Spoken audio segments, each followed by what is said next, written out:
Hey everyone, welcome back to Genai Game News. Let's start with some big news on game preservation. According to Eurogamer, the Stop Killing Games initiative, which fights against publishers completely shutting down older titles, is making real progress. This week, 2K Games is delisting the casual racing game LEGO 2K Drive, but here's the good news. It's not disappearing forever. The game will remain playable online for another full year, and once servers shut down, players will still be able to enjoy it offline. This is exactly the kind of win the preservation movement has been fighting for. The initiative has already pushed major publishers like Ubisoft to make similar commitments with games like The Crew 2. It shows that consumer pressure actually works in this industry. Now, not all news this week is positive. Eurogamer is reporting that Subnautica 2's End-User License Agreement, or EULA, has some really concerning clauses that have the community worried. Players dug into the fine print and discovered some eyebrow-raising restrictions. There's a ban on VPN usage, and here's the kicker. The maximum damage payout is capped at just $50. That's incredibly low if something actually goes wrong. The community is calling it predatory, and honestly, you can see why. These kinds of restrictions and liability caps are raising red flags about how the publisher views its relationship with players. It's a reminder to always read those terms and conditions, folks. Let's talk about something exciting, a fresh spy thriller that's getting serious attention.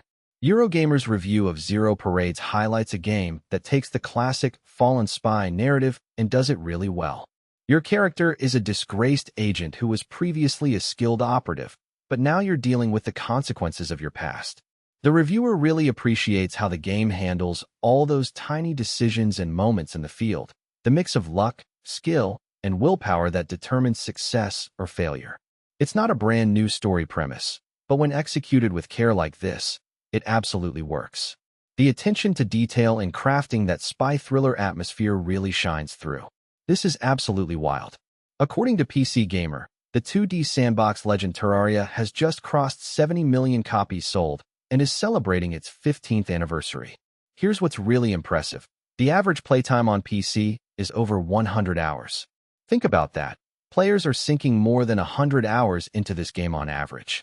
Eurogamer is reporting that developer Relogic has committed to keeping the world of Terraria vibrant, with promises to continue development beyond the next major update.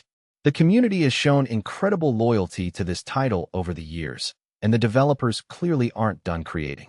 For a sandbox game that started over a decade ago, maintaining that level of engagement is genuinely remarkable. This is honestly wild.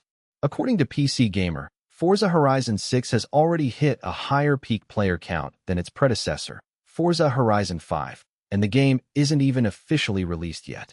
We're talking about early access or preview numbers that are already smashing records. This level of anticipation tells you everything you need to know about the hype surrounding this release. Players are clearly excited for what Playground Games is delivering with the next entry in the series. When a game is pulling in those kinds of numbers before launch, you know the community is locked in and ready to go. Here's a story about a massive creative decision that paid off big time. PC Gamer is reporting that Take-Two's CEO revealed the original Borderlands underwent a complete art style overhaul that cost a full year of development time and $50 million. Let that sink in, $50 million just to change the visual direction. But according to the CEO, it was absolutely worth it. He straight up said that without that art style pivot, Borderlands wouldn't have been a hit. That distinctive comic book aesthetic became iconic and instantly recognizable, setting the franchise apart from every other shooter on the market. It's a powerful reminder that sometimes the biggest creative risks are the ones that define a game's entire legacy. Here's some great news for retro gaming enthusiasts and competitive players. PC Gamer is reporting that a Nintendo 64 emulator